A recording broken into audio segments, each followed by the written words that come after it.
Anda malu min nadhari makhlukin mithlika ila wasakhi thawbik, jika Anda malu kepada pandangan atau dari pandangan makhluk yang sama seperti Anda ketika Anda memakai baju yang kotor, baju yang tidak bersih, maka kata beliau fastahi min nadharillah, maka malulah dari pandangan Allah Subhanahu wa taala.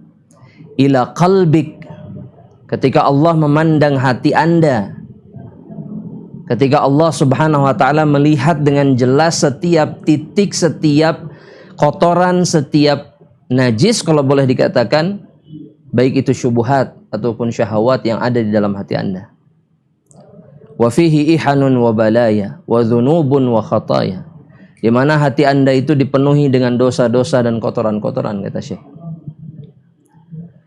Nah, jamaah rahmatullah Allah Subhanahu wa taala, karena kotoran-kotoran ini, maka hati seorang mukmin ya itu berubah dari yang tadinya di atas fitrah menjadi hati dengan bentuk yang lain, dengan bentuk yang berbeda seperti ketika Allah Subhanahu wa taala menciptakannya.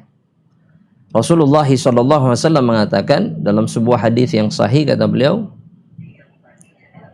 diriwayatkan Imam Bukhari, kullu maulud, setiap anak yang dilahirkan, yuladu 'alal fitrah, setiap anak yang dilahirkan ke atas muka bumi ini dengan izin Allah Subhanahu wa taala, semuanya dilahirkan di atas fitrah. Yang dimaksud di atas fitrah adalah dia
mithlus sofa, seperti batu apa?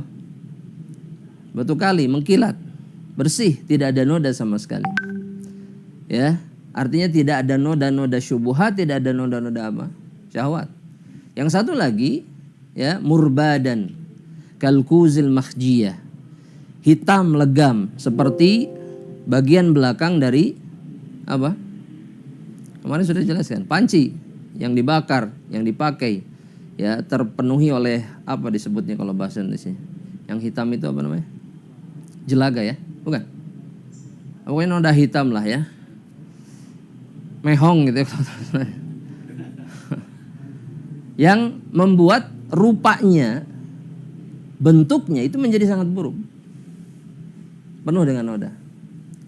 Nah, Hudzaifah bin Yaman, perawi hadis tersebut, itu beliau mengatakan di dalam sebuah riwayat, ya, yang diriwayatkan oleh beberapa imam, diantaranya Imam Ibnu Abi Syaibah rahimahullahu taala. Ini perkataan beliau. Kata beliau radhiyallahu taala anhu, al-qulubu arba'ah, Hati itu ada 4 macam. Ya. Hati itu dilihat ya dari kacamata syariat itu ada 4 macam. Yang pertama kata beliau, qalbun aghlaf. Qalbun aghlaf. Qalbun aghlaf ya artinya adalah hati yang tertutup. Rapih, tertutup. Maksudnya dengan noda-noda. Kata beliau, fadzaka qalbul kafir. Maka yang seperti itu adalah hati seorang kafir. Tertutup, tidak ada celah sama sekali oleh kekufuran. Ya. Wa qalbun mankus. Kemudian yang kedua kata beliau adalah qalbun mankus. Apa yang dimaksud dengan qalbun mankus? Kata Al-Hudzaifah ibn al-Yaman atau Hudzaifah ibn al-Yaman, qalbun yarji'u ilal kufri ba'dal iman atau ilal kadri ba'dal iman. Hati yang kembali kepada kekotoran atau kepada noda-noda ya, baik itu syahwat, syubuhat, kemunafikan ya, ba'dal iman, setelah dia beriman kepada Allah Subhanahu wa taala. Setelah dia beriman kepada Allah Subhanahu wa taala. Ini adalah hati seorang munafik. Ya, hati seorang munafik. Yang ketiga kata beliau qalbun ajrad. Qalbun ajrad. Fihi mithlus siraji yuzhiru. Qalbun ajrad artinya hati yang bersih, terbebas dari kotoran. Mithlus siraj yuzhir, seperti lentera yang bersih kacanya sehingga dia menyinari sekelilingnya. Hati siapa jemaah rahmatullah? Hati orang yang beriman, kata Hudzaifah ibn al-Yaman. Fadzaka qalbul mu'min. Maka yang seperti itu adalah hati seorang yang beriman kepada Allah. Tamamal iman, dengan keimanan yang sempurna. Yang terakhir kata beliau ya, qalbun musaffah. Qalbun musaffah ijtama'a fihi nifaqun ya wa iman. Yang di dalamnya qalbun musaffah itu adalah hati yang tergabung di dalamnya, jamaah rahmatillah, kemunafikan dan keimanan. Ya. Jadi keimanannya masih ada, tapi muncul benih-benih kemunafikan. Atau dengan kata lain, di dalamnya tercampur perkara yang hak dan yang batil. Ya. Sifat munafik itu seperti apa? Ya? Suka bohong. Udah, cuma suka bohong saja, nggak ada yang lain. Suka mencela, terus hasad, yang disebutkan Nabi saja dalam hadis. Idza haddatsa kadzab, jika berbicara berbohong. Kemudian yang kedua, idza wa'ada akhlaf, jika berjanji dia pasti menyelisihi. Yang ketiga apa? Idza tumina khan, apa artinya?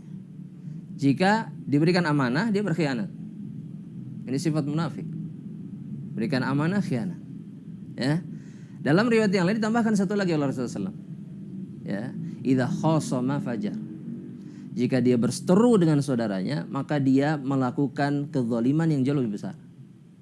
Dia membalasnya dengan kezaliman yang jauh lebih besar. Itu ciri sifat munafik. Maka hati kita ketika tercampur dengan perkara yang seperti ini, artinya hati kita itu disebut hati apa? Qalbun apa tadi kata Hudzaifah? Musaffah. Ya. Para ulama mengatakan perkataan Hudzaifah ini adalah perkataan yang sejatinya berasal dari kalam nabawi. Ini bukan perkataan Hudzaifah semata, karena nggak mungkin seorang sahabat mengatakan ini. Ketika seorang sahabat mengatakan ini, artinya perkara yang seperti ini artinya dia mendengarnya dari siapa? Rasulullah Shallallahu Alaihi Wasallam. Dan semua itu terjadi karena dua macam noda tadi. Yang pertama syubuhat. Pertanyaannya sekarang jamaah rahmatillah Allah, sesuatu pakaian kita kalau terkena kotoran, maka apa yang harus kita lakukan? Oh, dibersihkan, Masya Allah. Pakaian bisa dibersihkan dengan apa? Dengan air, dengan salju. Bisa dengan salju?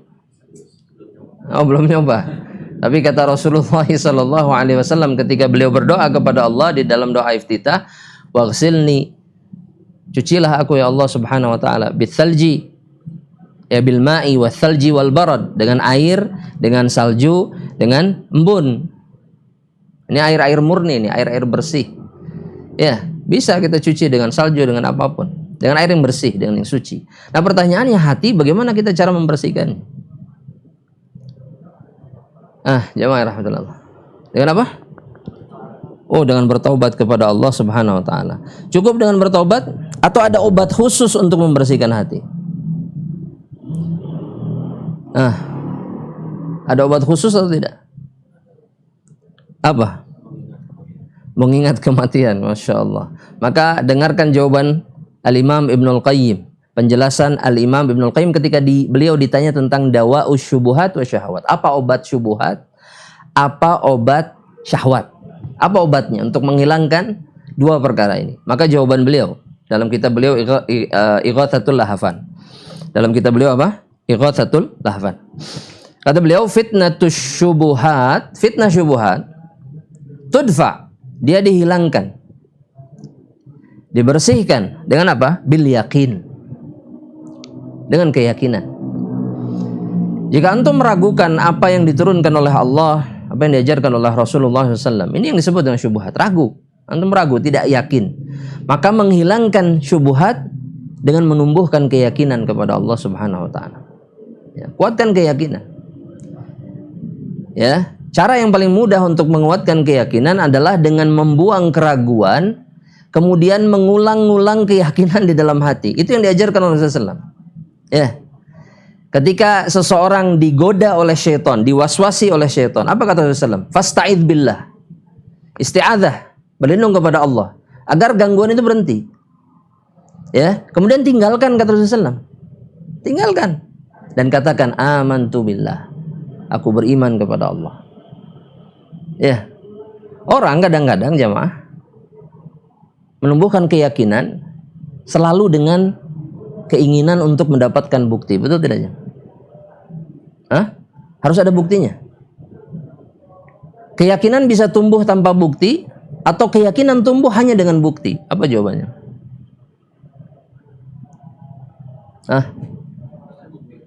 Harus ada buktinya.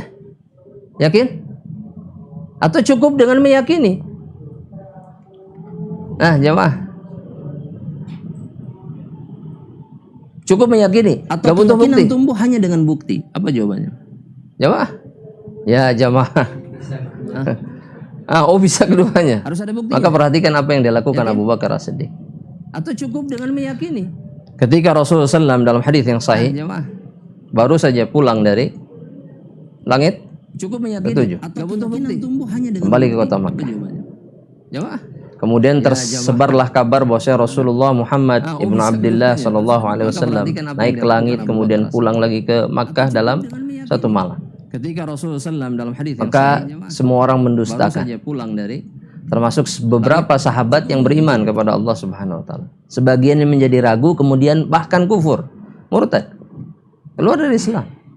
Illa Abu Bakrin, kata Allah, kecuali Abu Bakar. Abu Bakar ketika disampaikan kepada beliau kabar ini, jawaban Abu Bakar apa? Ahuwa qala dzak, apakah dia mengatakan itu? Apakah beliau sallallahu alaihi wasallam mengatakan itu? Maka penyampai kabarnya mengatakan, iya. Maka kata Abu Bakar, amantu bima akhbar au bima qala. Aku mengimani apa yang dikatakan oleh Muhammad. Titik. Sudah, selesai. Saya tidak meragukan sedikit pun. Ya, ini yang disebut dengan yakin, ya Pak. Ini disebut dengan yakin.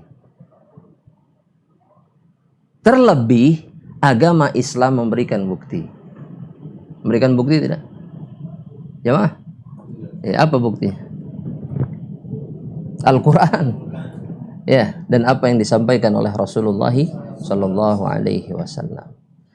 Maka ketika kita tertimpa syubhat, maka ini obatnya, al-yakin. Yang kedua kata Al-Imam Ibnul Qayyim, wa fitnatu syahwat tudfa'u bis-sabri. Dan fitnah syahwat itu diobati, dicegah, dihilangkan dengan apa? Dengan kesabaran.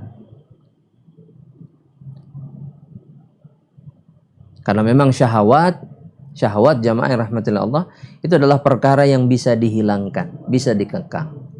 Bisa tidak jamaah? Caranya bagaimana? Ya sabar. Kesabaran ini bentuknya seperti apa yang diajarkan oleh Rasulullah SAW ketika menghadapi syahwat? Contoh, puasa. Dan puasa itu adalah, inti dari puasa itu apa? Sabar. Sabar. Menahan diri dari seluruh perkara yang merusak puasa. Ya. Inti dari puasa adalah al-imsak. Begitu juga dengan sabar. Sabar juga al-imsak. Ya, apa artinya imsak? Kita sering mendengar kata imsak. Jangan sampai dijawab imsak teh Ustaz yang 10 menit menuju sholat subuh teh ya. Itu imsak, jangan. Imsak itu apa? Imsak itu menahan diri. Menahan diri. Dan inti dari sabar adalah menahan diri. Sehingga nggak ada alasan bagi siapapun yang mengatakan, Ustaz, syahwat saya itu begitu luar biasa. Dia sedang berdusta, jemaah. Ya, saya nggak bisa menahan syahwat saya. Kenapa dia tidak bisa menahan syahwatnya? Karena dia tidak bersabar. Dia tidak menahan diri. Ya, disuruh berpuasa, dia yang tidak berpuasa. Ya, disuruh menjauhi zina, dia tidak menjauhi zina. Disuruh jangan dekat-dekat atau cinta dunia, jangan suka lihat mobil orang yang bagus, jangan lihat rumah orang yang bagus, jangan lihat brand yang dipakai oleh orang, jangan lihat itu. Sabar, sabar. Kemudian jangan menginginkan hal yang sama, jangan. Sabar. Agar syahwat kita itu tidak liar, agar syahwat kita terkendali dan tidak menodai hati kita. Makanya Islam memerintahkan seorang mukmin itu menutupi apa? Menutupi apa coba? Menutupi apa? Menutupi aib? Bukan. Menutupi apa? Karunia yang diberikannya kepada dirinya. Jika itu menyebabkan orang lain terjerumus ke dalam dosa. Kan banyak yang berdalil dengan ayat atau firman Allah dalam Al-Quran, fa amma bi ni'mati rabbika fahaddits. Betul nggak? Iya, itu dalilnya. Hadza min bab dzikri fadlillah. Ini menyebutkan nikmat itu adalah bab mengikuti firman Allah Subhanahu wa taala. Bicarakan nikmat Allah Subhanahu wa taala. Betul, itu jika orang di sekeliling kita tidak akan terganggu, tidak akan rusak karena statement kita menyebutkan kenikmatan Allah. Kapan Rasulullah SAW membanggakan apa yang dia miliki? Nggak pernah. Kapan Abdurrahman bin Auf melakukannya? Tidak pernah. Menjaga hatinya dari riya, dari ujub, kemudian menjaga hati orang lain. Ya, menjaga hati orang lain. Tapi kalau qadarullah kita menjumpai orang yang seperti ini, sabar. Sabar. Nah, hanya seetama sakedeung, jangan bahasa Sunda ya, bahasa Indonesia. Kenapa ya kalau si itu mah sebentar, wah punya segalanya. Sabar, sabar, sabar. Jika Anda tidak mendapatkannya di dunia, jika Anda bersabar, demi Allah Anda akan mendapatkan yang jauh lebih baik di akhirat. Bagi orang-orang yang bersabar, bagi orang-orang yang menahan dirinya, sehingga kemudian dia tidak mengikuti syahwat, hatinya tidak rusak karena syahwat. Dan Ibnul Qayyim kemudian mengatakan, ya, beliau melanjutkan perkataannya, bisabri wal yakin, dengan kesabaran dan yakin yang menghilangkan penyakit-penyakit utama ya yang menimpa hati. Tunalul imamatu fid din, maka seseorang akan mendapatkan ya derajat keimaman atau kepemimpinan di dalam agama. Dia akan menjadi sosok yang diikuti oleh hamba-hamba Allah yang lainnya. Ini ada dalil Al-Qur'annya jemaah. Ya. Surat apa? As-Sajdah. Surat As-Sajdah ayat yang ke-24. Kata Allah, As-Sajdah ya. Ayat yang ke-24. Kata Allah Subhanahu wa taala, "Wa ja'alna minhum a'immatan yahduna bi amrina." Kami jadikan dari sebagian hamba Allah Subhanahu wa taala imam-imam, pemimpin-pemimpin. Yahduna bi amrina.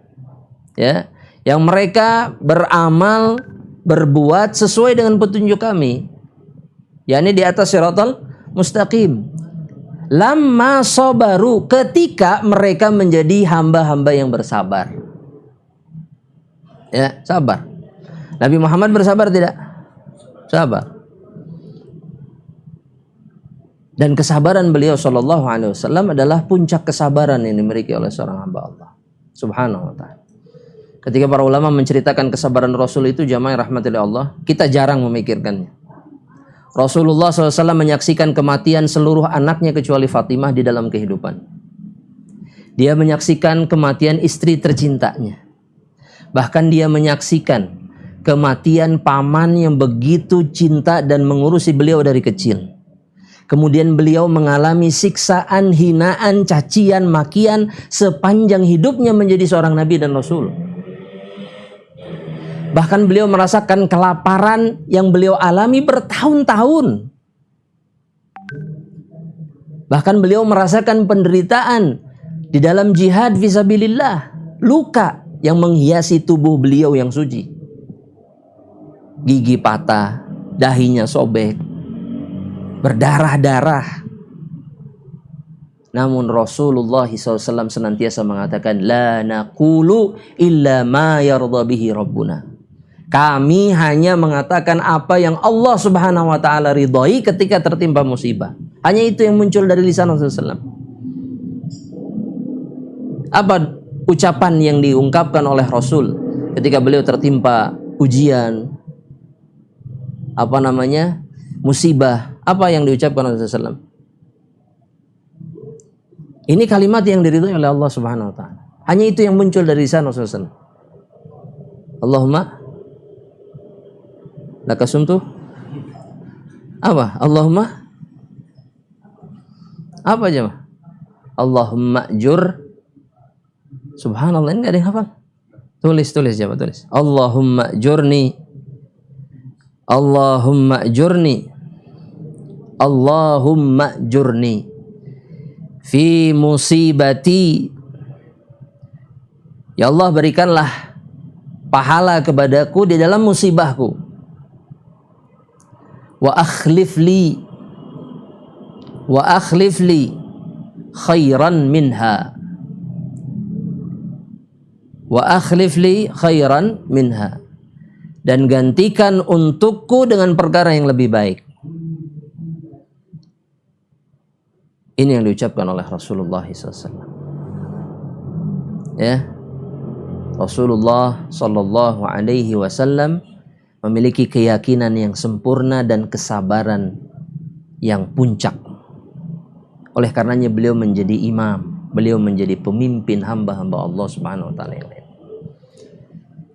Maka dengan dua cara ini, dua jalan ini, jamaah rahmatillah Allah, penyakit hati seorang hamba Allah itu menjadi hilang. Dan benar apa yang dikatakan oleh Syekh tadi. Jika antum malu melihat baju antum kotor, dilihat orang, apalagi mau nikah ya, temu mertua, calon mertua, bajunya rapih atau caludih itu atau pararuguh lah gitu ya, bajunya nggak jelas gitu ya, kotor, noda di mana-mana, wah masya Allah, enggak, disetrika dulu, laundry ya. Subhanallah jamaah rahmatullah Allah, kita sering mengalami ini jamaah, malu dari makhluk tapi tidak malu dari Allah. Padahal makhluk tidak bisa memberikan apa-apa kepada kita.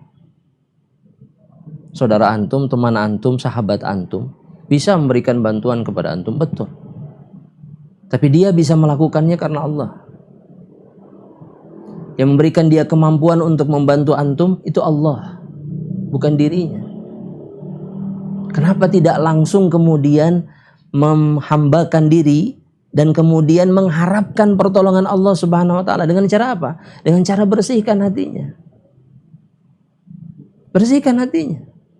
Jangan biarkan hati itu kotor terus-menerus. Baju antum dicuci berapa kali? Seminggu?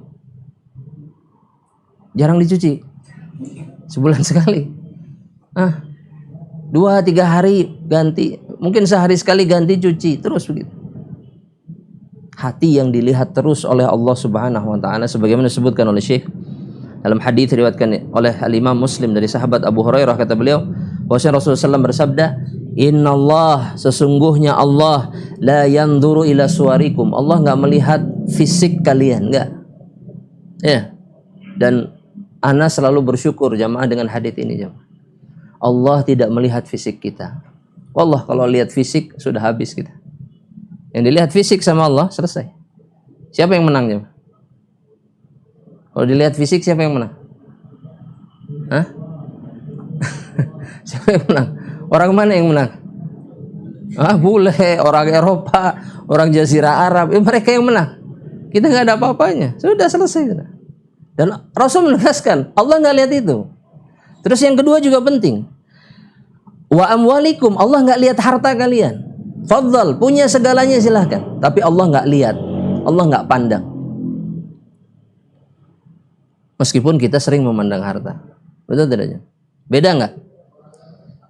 Gelagat kita kalau menghadapi orang yang punya harta sama yang tidak, beda jamaah, beda. Tapi orang yang menyadari bahwasanya yang dilihat oleh Allah hati, itu tidak akan membeda-bedakan. Buktinya Rasulullah SAW. Yang datang budak dengan yang datang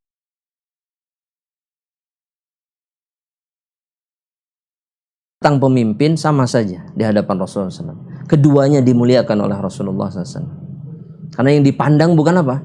Kedudukan sosialnya bukan, tapi hatinya oleh Allah Subhanahu Wa Taala. Ya, dan kita selamat ini, selamat. Yang dilihat sama Allah bukan harta, bukan fisik. Ya, jadi aman kita, betul jemaah? Aman. Tapi ada masalah besar yang menantikan kita. Kenapa jemaah rahmatin Allah? Karena Rasul mengatakan walakin yanzuru ila qulubikum wa amanikum. Ini jauh lebih berat. Yang dilihat sama Allah itu hati dan amalan kalian. Hati yang tersembunyi, yang tidak dilihat oleh siapapun kecuali oleh Allah. Kemudian yang kedua, amalan yang dilihat oleh Allah Subhanahu wa taala. Ya. Mana yang lebih berat, jemaah? Harta fisik atau hati dan amalan? Hati dan? Kenapa lebih berat? Kenapa? Karena hati bukan kita yang ngatur. Lantas siapa yang ngatur? Allah Subhanahu wa taala. Bagaimana kemudian caranya agar Allah mengatur hati kita, menetapkan hati kita di atas perkara yang benar? Gimana caranya? Bertakwa kepada Allah. Apa yang dimaksud dengan bertakwa? Menjalankan perintah, menjauhi larangan. Maka jawabannya kata para ulama, minta kepada Allah terlebih dahulu. Jika kita sadar Allah yang memegang hati kita, minta kepada pemiliknya agar hati ini ditetapkan di atas apa? Perkara yang hak. Kekokohan di dalam agama. Doanya kita hafal, ya muqallibal qulub, tsabit qalbi ala dinik. Tapi ada doa yang lain. Ada doa yang lain. Apa doa yang lain? Ustaz hafalnya cuma doa itu aja, Ustaz. Ya muqallibal qulub. Doa yang lain apa? Nabi Muhammad SAW pernah mengatakan, Allahumma, dalam hadis riwayat Imam An-Nasa'i. Dalam hadis riwayat Al-Imam An-Nasa'i, Rasulullah SAW mengatakan, Allahumma inni as'aluka qalban saliman. Allahumma inni as'aluka qalban saliman. Apa artinya? Ya Allah, aku meminta kepadamu hati yang salim. Qalbun salim. Apa yang dimaksud dengan qalbun salim? Hati yang selamat, betul. Tapi apa tanda keselamatan? Nah, jamaah. Sayang yang di bawah nggak kelihatan ya. Masya Allah. Apa tanda hati yang selamat? Al-Imam Qatadah, Al-Imam Mujahid mengatakan qalbun salimun minasyirki. Hati yang selamat dari kemusyrikan. Maka jika hati selamat dari kemusyrikan, dia adalah hati yang selamat. Dan menjadi tanda apa? Menjadi tanda hati yang bersih dari kotoran.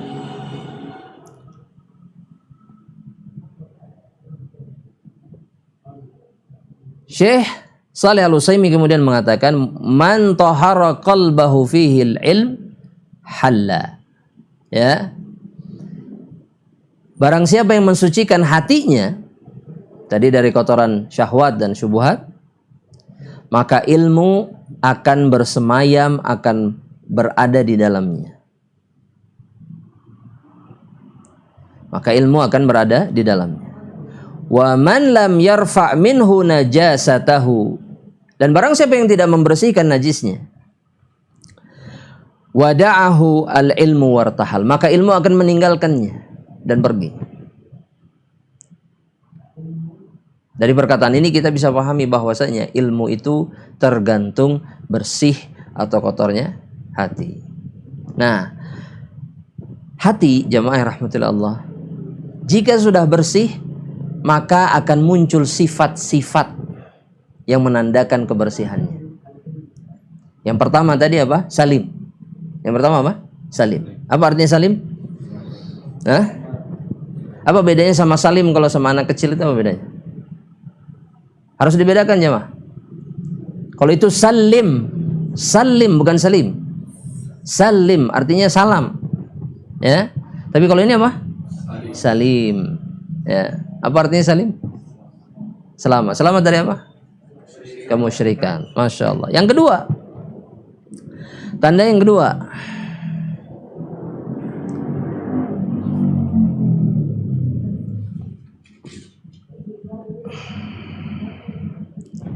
Khasyah. Yang kedua, tanda hati bersih itu adalah al-khasyah. Apa artinya al-khasyah? Tulis. Al-khasyah itu al-khawfu ma'at ta'zim. Al-khasyah itu artinya adalah al-khawfu ma'at ta'zim. Takut yang disertai dengan pengagungan. Karena takut saja nggak cukup jamaah rahmatullah Allah. Ya. Orang kadang takut sama apa? Singa, takut. Tapi tidak mengagungkan si singa. Nggak ada pengagungan. Itu hanya khauf saja dan khauf tabii. Tapi kalau khasyah adalah rasa takut yang disertakan dengan pengagungan. Oleh karenanya khasyah itu hanya berhak diberikan kepada Allah, tidak kepada yang lain. Ya, antum kalau lewat tanjakan di mana yang suka ada kecelakaan tuh di daerah, oh masya Allah Emen ya, hafal semuanya, hafal. Orang Bandung hafal tanjakan Emen. Lewat situ ada apa namanya? Ada serang-serangan nggak? Maksudnya ada nyer-nyer gitu, ada was-was nggak? Antum udah ngaji udah, wah baca zikir pagi petang, pagi sore baca, mau tidur baca ayat kursi. Tapi pas lewat tanjakan Emen, apa yang terjadi? Merinding sih. Ya. Kemudian antum mengiyakan, mengikuti apa yang dikatakan kebanyakan orang. Apa? Kalau lewat suruh apa? Masya Allah, klakson. Berapa kali? Oh. 3 kali. Oh, buang rokok, masya Allah, masya Allah. Selain rokok apa lagi? Emang Emen mau ngerokok? La haula. Receh, sepele jemaah, sepele, receh, rokok, klakson. Tapi itu ta'zim kepada selain Allah Subhanahu Wa Taala. Siapa yang memaksa antum untuk melakukan itu? Tidak ada. Dan jika tidak melakukan itu, apa yang akan dilakukan oleh si Emen? Gak ada. Gak ada. Maka ini yang disebut dengan khosyah jika seseorang takut kepada selain Allah. Dan ini haram. Ini kemusyrikan jemaah. Ya. Itu sifat yang kedua. Sifat yang ketiga, al-lin. Sifat yang ketiga itu al-lin. Ya. Apa arti al-lin jemaah rahmatillah Allah? Al-lin itu artinya kelembutan, ya, yang diawali dengan ketundukan. Faham maksudnya jemaah? Ketika seseorang tunduk kepada sesuatu, maka dia akan apa? Melembutkan dirinya. Betul tidak jemaah? Akan menahan dirinya, akan berakhlak dengan baik. Betul tidak jemaah? Taib. Ini yang disebut dengan al-lin. Dalam sebuah hadis kata Rasulullah SAW, tulis hadisnya jemaah rahmatillah. Ini diriwayatkan oleh Al-Imam Ahmad dari sahabat Abu Umamah. Dari sahabat siapa? Abu Umamah.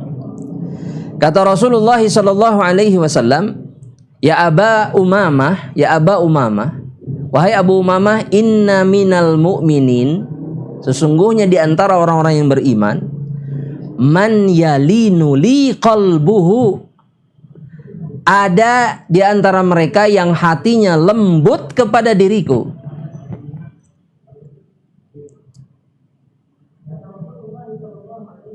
Para ulama menjelaskan yang dimaksud oleh Rasulullah SAW adalah orang-orang yang melembutkan hatinya ketika berhadapan dengan apa yang ditetapkan oleh Rasulullah SAW. Bukan keras menentang. Ya, antum biasanya yang mana? Lembut atau keras? Tercampur. Iya, kita harus jujur jemaah. Kadang kita menentang apa yang ditetapkan oleh Rasulullah SAW padahal jelas-jelas nyata dari Rasulullah SAW. Terkadang kita lembut. Cuman pertanyaannya, hati yang seperti ini adalah hati yang bersih atau bukan? Jemaah, bukan. Ini yang disebut dengan qalbun musaffah tadi kata Hudzaifah bin Yaman. Campur aduk. Dan ini hati yang berbahaya jemaah rahmatullah. Materi mana saja yang jauh lebih kuat dan lebih besar, maka materi yang lainnya akan terkalahkan. Ketika syahwat, maksiat, fitnahnya jauh lebih besar, maka keimanan bisa terkalahkan. Oleh karenanya seseorang yang terus-menerus di dalam kemaksiatan bisa kufur atau tidak? Kenapa? Karena kemaksiatannya menghabiskan keimanan. Zina terus nggak selesai-selesai. Maka berarti terus-menerus keimanannya diangkat oleh Allah Subhanahu wa taala. Karena orang yang berzina keimanannya diangkat. Dikembalikan lagi ketika dia selesai berzina. Oleh karenanya tidak ada dosa, satupun dosa, melainkan dia akan menggiring pelakunya kepada kekufuran. Meskipun awalnya bukan kekufuran. Ya, ini berbahaya jemaah rahmatullah. Jelas sampai di sini jemaah? Baik. Sifat yang berikutnya. Yang keberapa? Al-munib. Sifatnya itu al-munib atau al-inabah. Senantiasa kembali kepada Allah Subhanahu wa taala. Senantiasa kembali kepada Allah. Terkhusus ketika dia berbuat dosa.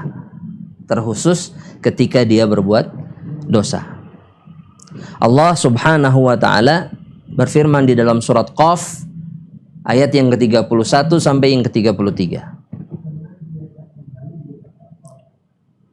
Kata Allah Subhanahu wa taala, wa uzlifatil jannatu lil muttaqina ghairu ba'id. Kelak nanti pada hari kiamat Allah akan dekatkan surga kepada orang-orang yang bertakwa. Ghairu ba'id, tidak jauh dari mereka.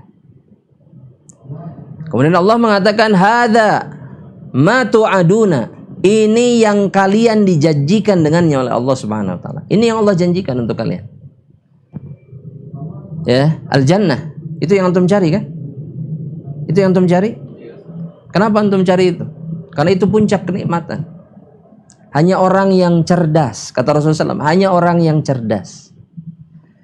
Ya, yang mendekatkan dirinya kepada surga dan dia beramal itu untuk mempersiapkan dirinya siap menghadapi kehidupan setelah kematian. Itu orang yang cerdas. Mandana nafsahu wa amila ba'dal maut. Mendekat, terus taqarrub dan beramal untuk nanti kehidupan setelah kematian, bukan untuk dunia, percuma aja. Ya, antum terlihat di pengajian, apa faedahnya kalau orang lain tahu antum di pengajian apa? Gak ada. Mereka bisa ngasih apa aja? Gak ada. Kalaupun mereka memberikan sesuatu, itu faniyah atau tidak? Fana tidak? Fana. Kecuali apa yang diberikan oleh Allah Subhanahu wa taala. Dan Allah kemudian mengatakan, jamaah rahmatillah Allah, bagi siapa surga yang didekatkan ini. Likulli awwabin hafidh. Itu cirinya. Awwab. Apa artinya awwab? Awwab jemaah, yang senantiasa bertobat. Ya. Senantiasa kembali kepada Allah Subhanahu wa taala dalam dosa-dosanya. Ini awwab. Hafidh, yang kedua adalah yang senantiasa menjaga aturan Allah. Artinya orang yang bertakwa kepada Allah Subhanahu wa taala. Dalam ayat yang ke-33 kata Allah Subhanahu wa taala, "Man khasyiyar rahmana bil ghaib." Orang-orang yang takut kepada Allah Ar-Rahman ketika mereka sendirian. Ya, kita takut kepada Allah ketika rame-rame itu sendirian. Jamaah di pengajian soleh semua jemaah. Soleh. Tapi kalau lagi sendirian, itulah jati diri seorang mukmin. Ya. Kalau lagi sendirian enaknya ngapain ya? Masya Allah. Itu jawaban yang hak, betul. Kalau lagi sendirian yang paling enak dilakukan oleh seseorang yang mengikuti syahwatnya maksiat, gak ada lagi. Ya, apalagi maksiatnya mudah. Gak usah keluar rumah. Dulu nongkrong, dulu keluar rumah, dulu jauh-jauh jalan-jalan. Enggak, sekarang di rumah cukup. Alhamdulillah min dzalik. Ya, orang-orang yang seperti itu bukan yang dimaksud oleh Allah Subhanahu wa taala dalam firman. Man khasyiyar rahman bil ghaib wa jaa biqalbin munib, dan kemudian dia datang menghadap Allah dengan hati yang semenjak di dunia itu kembali kepada Allah dalam seluruh keadaan. Balik lagi. Berbuat dosa, balik lagi. Kena musibah, balik kepada Allah Subhanahu wa taala. Banyak masalah, balik kepada Allah Subhanahu wa taala. Dapat kesenangan, kemana perginya? Balik lagi kepada Allah Subhanahu wa taala. Sifat yang terakhir, mutmain atau al-itminan, hati yang dipenuhi dengan ketenangan.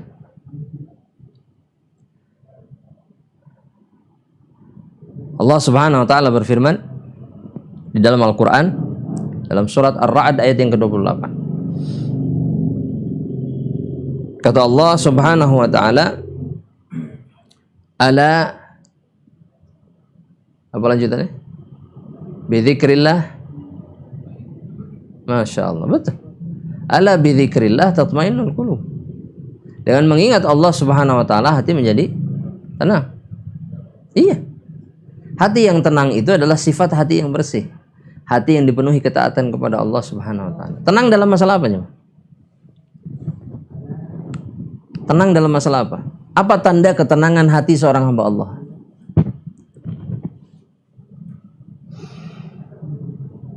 Jemaah, ini keburu adzan Isya, jemaah. Jawabannya ada dalam hadis yang diriwayatkan oleh Imam Muslim. Kata Rasulullah sallallahu alaihi wasallam, ajaban li amril mu'min. Perkara seorang mukmin itu menakjubkan. Inna amrahu kullahu khair. Seluruh perkara yang menimpanya itu semuanya kebaikan.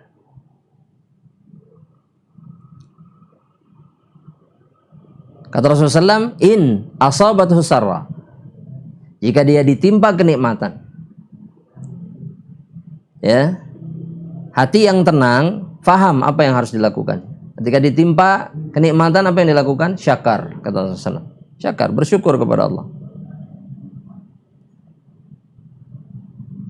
Wa in asabathu darra, dan jika ditimpa madarat, sabar, dia bersabar. Sehingga dalam keadaan apapun seorang mukmin tetap tenang karena dia tahu apa yang harus dilakukan. Ya. Yang membuat kita galau, bingung dan seterusnya adalah kita tidak melakukan apa yang semestinya dilakukan. Karena hati kita nggak tenang, nggak yakin dengan apa yang dijanjikan sama Allah Subhanahu wa taala. Ya, kalau antum bersyukur itu baik. Baik. Fakana khairan lah, kata Rasulullah, itu jauh lebih baik untuk dirinya. Kalau bersabar baik tidak? Baik. Akan ditolong oleh Allah Subhanahu wa taala tidak ketika tertimpa musibah ketika bersabar? Iya. Lantas kenapa nggak bersabar? Kenapa nggak bersabar? Karena hati antum, hati kita tidak bersih. Tidak ada ketenangan di dalam. Makanya orang-orang yang kotor hatinya, maksudnya penuh dengan noda dosa, itu mencari ketenangan. Betul tidak, Jam? Dan kesenangan. Kemana mereka mencari? Hah? Yang keras suaranya?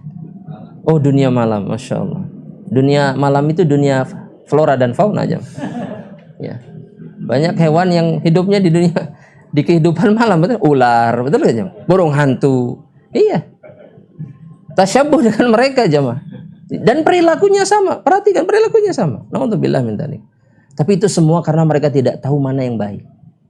Apa jalan keluar yang semestinya dan sebenarnya. Mereka lupa inti masalahnya ada di dalam hati. Itu yang harusnya dibersihkan. Ketika dibersihkan, maka apapun yang terjadi mereka tenang. Nah, jamaah rahmatullah Allah Subhanahu wa taala, sudah Isya ya. Taib. Kita cukupkan sampai di sini jamaah rahmatullah Allah.